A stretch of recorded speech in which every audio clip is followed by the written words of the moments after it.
اے عقل مندو، یہ دنیا ہمیشہ کی جگہ نہیں، تم سنبھل جاؤ۔ کیسا سادہ، کیسا پاک فکرہ ہے، کیسی حقیقت ہے جس میں ادنا سا بھی جھول نہیں، اور بیان کرنے کا انداز ایسا قوی ہے۔ اے عقل مندو، یہ دنیا ہمیشہ کی جگہ نہیں، تم سنبھل جاؤ۔ اور خطاب عقل مندوں سے ہے۔ شاید کسی کو خیال گزرے کہ عقل مندوں کیوں فرمایا؟ اس لیے کہ اللہ تعالیٰ نے اولو الالباب سے جو خطاب فرمایا ہے، یہ وہی اولو الالباب ہے۔ عقل مند ہی ہیں جو نصیحت سے فائدہ اٹھاتے ہیں، عقل مند ہی ہیں جو دنیا میں ہونے والی تبدیلیوں سے ہمیشہ اللہ کو یاد کر کے ایمان میں ترقی کیا کرتے ہیں۔ تو اس لیے فرمایا اے عقل مندو یا اے اولو الالباب، یہ دنیا ہمیشہ کی جگہ نہیں، تم سنبھل جاؤ۔ تم ہر ایک بے اعتدالی کو چھوڑ دو۔ جو بے اعتدالی ہے، ہر ایک نشہ کی چیز کو ترک کر دو۔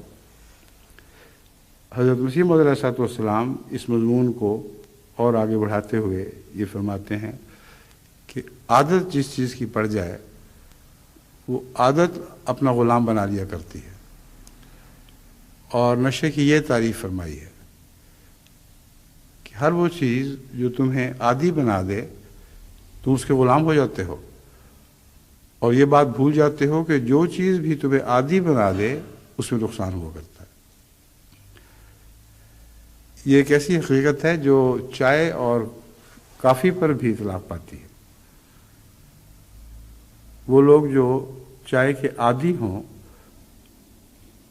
میں بھی بظاہر عادی ہوں مگر میں نے چھوڑ کر بھی دیکھی ہے اور بالارادہ چھوڑی ہے، اور خدا تعالیٰ کے کافی کی مجھے عادت ہوا کرتی تھی، اور بڑی مدت سے بہت کم کبھی شاذ کے طور پر پیتا ہوں، اور وہ بھی عادت کی وجہ سے نہیں، کیونکہ شاذ کا مطلب یہ ہے کہ عادت نہیں رہی۔ بس میں اپنے اوپر تجربہ کر کے یہ باتیں آپ کے سامنے رکھ رہا ہوں کہ نشے کی اس تعریف کو آپ پیش نظر رکھیں تو بہت سی بلاؤں سے اور بہت سی بیماریوں سے بچ جائیں گے۔ بہت بیماریاں عادات سے تعلق رکھتی ہیں۔ جب کسی چیز کی عادت پڑ جائے اور وہ نہ ملے تو شدید بے چینی پیدا ہوتی ہے، اور جتنے آج جرائم ہو رہے ہیں ان میں عادت کو بہت بڑا دخل ہے۔ دنیا کی اکثر قوموں میں جو جرائم پائے جاتے ہیں وہ عادات کی بنا پہ پائے جاتے ہیں۔ ڈرگ ایڈکشن عادت ہی تو ہے، شراب ایک عادت ہی تو ہے، غرضی کہ ہر وہ بیماری جو آج دنیا میں پائی جاتی ہے اگر آپ غور کر کے دیکھیں تو اس میں عادت کا دخل ہے، اور یہ عادت جو ہے یہ بے راروی سے بھی تعلق رکھتی ہے، جنسی تعلقات سے بھی اس کا واسطہ ہے۔ بس جب میں ہر بیماری کی بات کر رہا ہوں تو سوچ سمجھ کر بات کر رہا ہوں، اس کو حالات پر اطلاق کر کے بتا رہا ہوں آپ کو کہ عادات کا آج کے زمانے کی بیماریوں سے گہرا تعلق ہے۔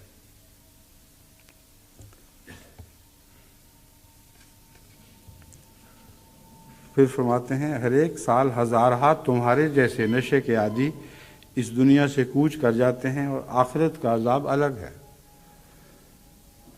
نشے کے عادی کو اس دنیا میں بھی ضرور سزا ملتی ہے، خواہ وہ محسوس کرے یا نہ کرے کہ اس کا نشے سے تعلق ہے۔ سزا کو تو محسوس کرتا ہے، مگر یہ علم نہیں کہ میرے نشے نے ہی میرے لیے مصیبت ڈالی ہوئی ہے۔ فرماتے ہیں اس کو جو سزا ملتی ہے وہ تو ملے گی ہی، لیکن آخرت کا عذاب الگ ہے۔ پرہیزگار انسان بن جاؤ تا تمہاری عمر میں زیادہ ہو، تمہاری عمریں زیادہ ہوں اور تم خدا سے برکت پاؤ۔ حد سے زیادہ عیاشی میں بسر کرنا لعنتی زندگی ہے۔ یہ ایک بہت ہی اہم بڑا ابتلا ہے آج کی دنیا میں، جو دنیا میں ہر شخص کو درپیش ہے۔ حد سے زیادہ عیاشی میں بسر کرنا لعنتی زندگی ہے۔ آج ساری دنیا میں جو بحران پیدا ہو رہے ہیں وہ جتنی قوموں میں بھی ہو رہے ہیں ان میں حد سے زیادہ عیاشی کی زندگی بسر کرنے والے اس کے ذمہ دار ہیں۔ غریب ممالک کے بحران دیکھیں، ان کا اقتصادی ڈھانچہ اگر اس بات پر مبنی ہوتا کہ کم سے کم زندگی کی سادہ ضروریات تمام انسانوں کو مہیا کی جائیں، تو یہ اشتراکیت نہیں ہے، یہ قرآن کریم کا پہلا سبق ہے۔ اشتراکیت تو تصور میں بھی نہیں آ سکتا کہ قرآن کریم کا پہلا سبق اشتراکی نظام کے انتہائی تصور سے بھی بڑھ کر ہے، لیکن اس میں برائی نہیں، اس میں کوئی چھینا جھپٹی نہیں، کوئی زبردستی نہیں۔ ہر سوسائٹی کا یہ فرض قائم کر دیا گیا ہے آدم کی جنت کے ذکر میں کہ ہر ایک کو روٹی ملے گی، ہر ایک کو پانی ملے گا، ہر ایک کو بچھونا میسر آئے گا، ہر ایک کی سر پر چھت ہوگی۔ یہ چیز جو پہلا سبق تھا یہ انسانیت نے بھلا دیا، اور حد سے زیادہ عیاشی میں حد کون سی ہے؟ وہ یہی حد ہے، ورنہ ہر شخص کہہ سکتا ہے میں عیاشی کرتا ہوں مگر تھوڑی کرتا ہوں۔ کسی ملک کو حد سے زیادہ عیاشی میں مبتلا ہونے کی اجازت ہی نہیں ہے جب تک ان کے غریبوں کی پرسان حالی نہ ہو، ان کی ادنا لازمی ضرورتیں پوری نہ ہوں۔ اس وقت تک جو لوگ یہ سمجھتے ہیں کہ ہمیں خدا نے دیا ہے، ہم عیش و عشرت میں زندگی بسر کریں، اسی کا نام حد سے زیادہ ہے، کیونکہ بعض کے حقوق بعض دوسروں کی طرف منتقل ہو رہے ہیں۔ جن کا حق تھا زندہ رہنے کا، جو خدا نے قائم کیا ہے، اس حق پر قدغن لگائی جا رہی ہے، اور تمام غریب ممالک میں یہی حال ہے، اور تمام امیر ممالک میں یہی حال ہے۔ کوئی ملک بھی اس بدنصیبی سے خالی نہیں ہے۔ فرماتے ہیں لعنتی زندگی ہے، حد سے زیادہ بدخلق اور بے مہر ہونا لعنتی زندگی ہے۔ عیاشی کے ساتھ حد سے زیادہ بدخلقی اور بے مہری کا تعلق ہے۔ بے مہری کا مطلب ہے کہ آپس میں بنی نوع انسان سے تمہیں اتنی محبت ہی نہیں رہی کہ ان کا دکھ تمہارا دکھ بن جائے، بے حس ہو چکے ہو۔ اور جب الگ ہو جائے ایک سوسائٹی اور الگ زندگی بسر کرے تو وہ متکبر ہو جایا کرتی ہے۔ حد سے زیادہ بدخلق سے مراد یہی بدخلق لوگ ہیں جن کے خلق آزمائے نہیں جاتے، اور وہ اپنے دائرے میں رہ کر جو چاہیں سلوک کریں کسی سے، وہ سمجھتے ہیں کہ ہمیں پہچانا نہیں جا رہا، اور جو ہم کرتے ہیں کسی کے مجال نہیں کہ اس پر انگلی رکھ سکے۔ حد سے زیادہ خدا یا اس کے بندوں کی ہمدردی سے لاپرواہ ہونا لعنتی زندگی ہے۔ یہی تفسیر حضرت مسلم خود فرما رہے ہیں جو میں پہلی عبارت کی تفسیر کر چکا ہوں۔ حد سے زیادہ خدا یا اس کے بندوں کی ہمدردی سے لاپرواہ ہونا لعنتی زندگی ہے۔ یہاں خدا کی ہمدردی مراد نہیں ہے، خدا سے لاپرواہ ہونا یا اس کے بندوں کی ہمدردی سے لاپرواہ ہونا۔ فقرہ اکٹھا ہے، اور کوئی غلطی سے یہ نتیجہ نکال سکتا ہے کہ حد سے زیادہ لفظ کہاں گیا، خدا یا اس کے بندوں کی ہمدردی سے۔ اگر اس فقرے کو ہمدردی سے اس طرح ملایا جائے کہ خدا، تو پھر خدا کو بھی ساتھ جوڑا جائے تو پھر اس کے ایک اور معنی بنتے ہیں۔ خدا یہاں فاعلی حالت میں ہوگا اور بندے مفعولی حالت میں ہوں گے۔ حد سے زیادہ خدا کی ہمدردی سے بے نیاز ہونا، یعنی ایسی حرکتیں کرنا کہ خدا تمہارا ہمدرد نہ رہے، اور حد سے زیادہ بندوں کی ہمدردی کرنے سے بے نیاز ہونا، یہ بھی فرمایا ایک لعنتی زندگی ہے۔ ہر ایک امیر خدا کے حقوق اور انسانوں کے حقوق سے ایسا ہی پوچھا جائے گا جیسا کہ ایک فقیر، بلکہ اس سے زیادہ۔ یہ جو پوچھا جانے کا تصور ہے، یہ ہمارے کردار کو صحیح روش پر ڈھالنے اور صحیح روش پر قائم رکھنے میں ایک غیر معمولی کردار ادا کرتا ہے۔ ہماری زندگی کو صحیح روش پر ڈھالنے میں ایک غیر معمولی کردار ادا کرتا ہے، کیونکہ جو پوچھا نہیں جائے گا، جس کو یہ احساس ہو کہ میں پوچھا نہیں جاؤں گا، وہ جو چاہے کرتا پھرے، اور یہ آج کی سب سے بڑی بلا ہے۔ جیسا کہ میں نے ذکر کیا تھا جماعت میں، کچھ لوگ ایسے ہیں وہ سمجھتے ہیں ہم اگر اپنے جتھے بنا کر بظاہر اپنی شان اور شوکت ظاہر کریں گے اور غلبہ کریں گے اور کہیں گے کہ تم ہمارا کیا بگاڑ سکتے ہو، یہ ان کی بھی حماقت ہے۔ کوئی نہیں ہے جو پوچھا نہ جائے گا، اپنے ہر عمل کے بارے میں وہ پوچھے جائیں گے۔ فرمایا اور اس سے زیادہ پوچھا جائے گا جیسا ایک فقیر پوچھا جائے گا، کیونکہ فقیر تو صرف غریب کو ہی نہیں کہتے، ایک مسکین انسان جس کا کوئی اثر رسوخ نہ ہو، اس سے بھی ضرور باس پرس ہوگی، لیکن جن کا اثر رسوخ تھا سوسائٹی پر، جو صاحب حکمت بھی سمجھے جاتے تھے اور صاحب طاقت بھی تھے، ان سے تو ضرور سختی سے سوال باس پرس ہوگی اور وہ ضرور پوچھے جائیں گے۔ بس کیا ہی بدقسمت وہ شخص ہے جو اس مختصر زندگی پر بھروسہ کر کے بکلی خدا سے منہ پھیر لیتا ہے۔ اور یہ جو پہلی باتیں گزری ہیں ان کا انجام کار یہی نتیجہ نکلتا ہے کہ انسان بکلی خدا سے منہ پھیر لیتا ہے۔ جو باتیں حضرت مسیح علیہ السلام نے بیان فرمائیں کہ ان سے بچو، ان کا خطرہ ہے، یہ لعنتی زندگی ہے، جو ان باتوں میں ملوث رہتے ہیں اور پرواہ نہیں کرتے ہیں، ان کا انجام لازماً یہ ہوتا ہے کہ بکلی خدا سے منہ پھیر لیتا ہے، اور پھر خدا کے حرام کو ایسی بے باکی سے استعمال کرتا ہے کہ گویا حرام اس کے لیے حلال ہے۔ یہ حلال و حرام کے جو چکر ہیں، بددیانتیاں رزق میں، لوگوں سے دھوکہ بازیاں، یہ سارے اوپر کے مضمون سے تعلق رکھ رہے ہیں، اس کے نتیجے میں پیدا ہوتے ہیں۔ پھر غصہ کی حالت میں دیوانوں کی طرح کسی کو گالی، کسی کو زخمی، کسی کو قتل کرنے کے لیے تیار ہو جاتا ہے۔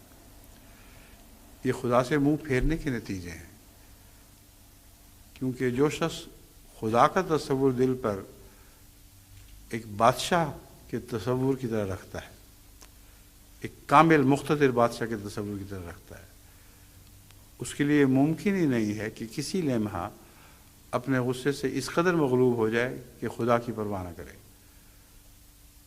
اپنے کسی جذبے سے ایسا مغلوب ہو جائے کہ دیکھے ہی نہ کہ اس کو بھی کوئی دیکھ رہا ہے۔ دیوانوں کی طرح کسی کو گالی، کسی کو زخمی اور کسی کو قتل کرنے کے لیے تیار ہو جاتا ہے۔ شہوات کے جوش میں بے حیائی کے طریقوں کو انتہا تک پہنچا دیتا ہے، سو وہ سچی خوشحالی کو نہیں پائے گا یہاں تک کہ مرے گا۔ اس دنیا میں سچی خوشحالی اس کو نصیب نہیں ہو سکتی۔ ایسے لوگ جن کا نقشہ ہے بظاہر عیش و عشرت کی زندگی کی بسر کرتے ہیں، بظاہر حرام کھاتے اور بے پرواہ ہو جاتے ہیں، مگر حضرت مسیح علیہ السلام فرما رہے ہیں ان کو سچی خوشحالی بہرحال نصیب نہیں ہوگی یہاں تک کہ مرے گا۔ اے عزیزو، تم تھوڑے دنوں کے لیے دنیا میں آئے ہو اور وہ بھی بہت گزر چکے ہیں۔ کیسا پاک کلام، چھوٹا سا فکرہ ان سب باتوں کے آخر میں رکھ دیا جو دل کی گہرائی تک اتر جاتا ہے، اور عزیزوں کہہ کر مخاطب فرمایا ہے، یعنی میری تم سے پیار ہے، تم مجھے اچھے لگتے ہو، میں نہیں چاہتا تمہیں کوئی گزن پہنچے، بس اے عزیزو تم تھوڑے دنوں کے لیے دنیا میں آئے ہو اور وہ بھی بہت گزر چکے ہیں۔ اکثر لوگوں کے دن بہت گزر چکے ہیں، کیونکہ اس میں ایک یہ بھی حکمت ہے کہ ان کو پتہ ہی نہیں کہ آج نہیں تو کل شاید موت آ جائے، تو جس کی موت بھی کل پرسوں مقدر ہے اس کے تو اکثر دن گزر ہی چکے ہیں، اور چونکہ پتہ نہیں کہ کب آنی ہے اس لیے ہو سکتا ہے کہ ان کے اکثر دن واقعتاً گزر چکے ہوں اور ان کو احساس بھی نہ ہو۔ تھوڑے دنوں کے لیے دنیا میں آئے ہو، وہ بھی بہت گزر چکے ہیں، سو اپنے مولا کو ناراض مت کرو۔ جس کے پاس جانا ہے اس کو ناراض کرو گے تو کیا پاؤ گے؟ چند دن کی زندگی، چند دن کے ابتلا، چند دن کے مصائب اگر جھیپ لو، جھیل لو اور بالکل اس بات سے بے نیاز ہو جاؤ کہ یہ آزمائش تمہیں تکلیف دیتی ہے اس لیے کہ تھوڑی سی تو ہے، چند دنوں میں گزر جائے گی، تو پھر اللہ ناراض نہیں ہوگا۔ لیکن اگر تمہیں یہ خیال نہ ہو تو پھر خدا تعالیٰ ناراض ہو جائے گا اور ناراضگی کی حالت میں تم جان دو گے۔ ایک انسانی گورنمنٹ جو تم سے زبردست ہو، اگر تم سے ناراض ہو تو تمہیں تباہ کر سکتی ہے، یہ بالکل درست ہے۔ اللہ جن بندوں کو بچانا چاہے ان کو تباہ نہیں کر سکتی، مگر روزمرہ کے وہ بندے جو کیڑوں مکوڑوں کی طرح زندگی بسر کر رہے ہیں، جو پہلے ہی اپنی حکومتوں کو اپنا خالق اور معبود بنائے بیٹھے ہیں، ان کو جب چاہیں فوری طور پر گورنمنٹیں ہلا کر سکتے ہیں، اور سب ملکوں کا یہی حال ہے۔ ہر ملک میں حکومتیں یہ زیادتی کرتی ہیں جب وہ سمجھیں کہ فلاں شخص یا فلاں خاندان یا فلاں جتھا اب اس قابل نہیں رہا کہ ہم ان کو اپنے ساتھ چلائیں، تو اس طرح چھوڑ دیتی ہیں جو پتھر کو چھوڑا جائے، اور وہ بلندیوں سے زمین پہ گرتا ہے، پھر اس کو پاؤں تلے رونتی ہیں۔ اور بڑے خاندان ہیں، بڑے بڑے عظیم جتھے تھے جن کا کچھ بھی باقی نہیں چھوڑا گیا، کیونکہ حکومتوں نے ان کو تباہ کرنے کا فیصلہ کیا۔ روس میں بھی یہی ہوتا رہا، امریکہ میں بھی یہی ہوتا ہے، ہر جگہ کی یہی ایک ہی کہانی ہے جو حضرت مسیح علیہ السلام بیان فرماتے ہیں۔ ایک انسانی گورنمنٹ جو تم سے زبردست ہو، اب یہ زبردست کا محاورہ بیچ میں داخل کرنا، یہ حضرت مسیح موعود علیہ السلام کی حیرت انگیز عقل اور فہم کی طرف اشارہ کرنے والا فقرہ ہے۔ ایک عام آدمی کہہ سکتا ہے حکومت تمہیں برباد کر سکتی ہے جب چاہے۔ ہمیشہ فرماتے ہیں ایک انسانی گورنمنٹ جو تم سے زبردست ہو، یعنی انسانی گورنمنٹ اگر تمہارے جتھے بڑے ہوں بہت تو تم سے ڈرتی بھی ہے، اور اس وقت تو چاہے بھی تو تمہیں تباہ نہیں کرتی، نہ کر سکتی ہے۔ اس لیے دونوں باتیں ہیں، ان کے معبود بڑے بڑے جتھے بن جاتے ہیں اور وہ تمہارا معبود بن جاتی ہیں۔ تو فرمایا کہ انسانی گورنمنٹ جو تم سے زبردست ہو، اگر وہ ناراض ہو تو وہ تباہ کر سکتی ہے، اور اللہ کیا تم سے زبردست نہیں ہے؟ اس لیے اللہ کی ناراضگی کو ایک عام حکومت کی ناراضگی کے برابر نہ کرو۔ بعض صورتوں میں عام حکومت تم سے ناراض بھی ہو تو تمہیں برباد نہیں کر سکتی، مگر اللہ ناراض ہو تو آنن فانن تم تباہ و برباد ہو جاؤ گے۔ بس تم سوچ لو کہ خدا تعالیٰ کی ناراضگی سے کیوں کر تم بچ سکتے ہو۔ اگر تم خدا کی آنکھوں کے آگے متقی ٹھہر جاؤ تو تمہیں کوئی بھی تباہ نہیں کر سکتا۔ یہی بات پہلے میں نے استثناء کے طور پر کہی تھی، یہ نہ سمجھنا کہ ہر ایک کو تباہ کر سکتی ہے، جس کو کمزور سمجھتی ہے ضرور اس کو تباہ کر سکتی ہے۔ اکثر خدا کی نظر میں متقی ٹھہرنے والے کمزور ہوا کرتے ہیں، لیکن خدا اجازت نہیں دیتا کہ جابر سے جابر حکومت بھی ان کو تباہ کر سکے۔ معمولی گزن پہنچاتے ہیں، نقصان، دلی تکلیف، لیکن تباہ نہیں کر سکتے۔ لیکن شرط اگر تم خدا کی آنکھوں کے آگے متقی ٹھہر جاؤ، وہ خود تمہاری حفاظت کرے گا، پھر حکومتوں کی ناراضگی کی کیا پرواہ ہے۔ اور دشمن جو تمہاری جان کے درپے ہے تم پر قابو نہیں پائے گا، ورنہ تمہاری جان کا کوئی حافظ نہیں۔ یعنی تقوی اگر نہ ہو تو پھر تمہاری جان کا کوئی حافظ نہیں۔ تقوی کے مضمون میں کہ لفظ میں حفاظت شامل ہے، بچنا اور بچایا جانا۔ اور تم دشمنوں سے ڈر کر یا اور آفات میں مبتلا ہو کر بے قراری سے زندگی بسر کر سکو گے۔ اب یہ فقرہ جو ہے اس کو ذرا میں ایک دفعہ دوبارہ دیکھ لوں۔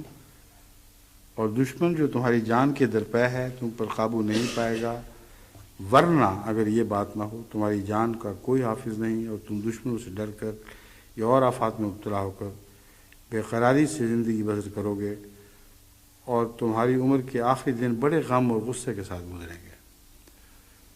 تقویٰ نہ ہو اور دوسرے سہارے موجود ہوں تو ان کا حقیقتاً تمہاری زندگی پر کوئی مستقل فرحت بخش اثر نہیں پڑ سکتا۔ ایسے لوگ جو دنیا کے سہارے جیتے ہیں، دنیائیں بدل جاتی ہیں۔ ایسے لوگ جو بڑے لوگوں کے سہارے جیتے ہیں، وہ بڑے لوگ نہیں رہتے۔ غزی کے سارے مضامین حضرت مسیح السلام کے اس کلام میں مضمر ہیں کہ تم جب دنیا والوں کو اپنا خدا بنا کر ان کو راضی کرنے کی کوشش کرو گے تو تمہاری ساری زندگی کام نہیں آ سکیں گے، اور عمر کے آخری دن بڑے غم اور غصے کے ساتھ گزریں گے۔ یہ بات بھی ان سب ملکوں میں جو اکثر تیسری دنیا کے ملک ہیں مشاہدہ کی جا سکتی ہیں، اور بڑے ملکوں میں بھی مشاہدہ کی جا سکتے ہیں کہ حکومتوں سے ٹوٹے ہوئے گرے ہوئے لوگ جو کسی زمانے میں زبردست ہوا کرتے تھے، جن کی روب سے خلقت کانپتی تھی، بڑے غم و غصہ میں آخری دن بسر کرتے ہیں۔ ان کا کوئی بھی اختیار باقی نہیں رہتا، بے چین اور بے قرار پھرتے ہیں۔ اگر کوئی ان کے سینے میں جھانک سکتا تو جیسا کہ حضرت مسیح موعود نے فرمایا ہے، غم اور غصے کے سوا وہاں کچھ نہ پاتا۔ اور جہاں تک متقیوں کا تعلق ہے، فرمایا خدا ان لوگوں کی پناہ ہو جاتا ہے جو اس کے ساتھ ہو جاتے ہیں، سو خدا کی طرف آ جاؤ۔ اب اس سے زیادہ بڑی پناہ اور کیا ہو سکتی ہے، اور اس سے زیادہ پاکیزہ اور پیارا بلاوا اور کیا ہو سکتا ہے؟ یہ ساری باتیں کھول دی اور آخر پہ فرمایا خدا کی طرف آ جاؤ، اور ہر ایک مخالفت اس کی چھوڑ دو۔ یعنی وہ ساری امور جو بیان ہوئے ہیں وہ دراصل اللہ کی مخالفت ہیں، اور اگر وہ تم کرو گے تو گویا خدا کے مخالف ٹھہرو گے۔ سو خدا کی طرف آ جاؤ اور ہر ایک مخالفت اس کی چھوڑ دو، اور اس کے فرائض میں سستی نہ کرو، اور اس کے بندوں پر زبان سے یا ہاتھ سے ظلم مت کرو، اور آسمانی قہر اور غضب سے ڈرتے رہو۔ یہی راہ نجات کی ہے۔ کشتی نو، روحانی خزائن، جلد 19، صفحہ 72-73۔ گزرے ہوئے 100 سال کی تاریخ گواہ ہے، سائے کی طرح سایہ فگن ہم پہ خدا ہے۔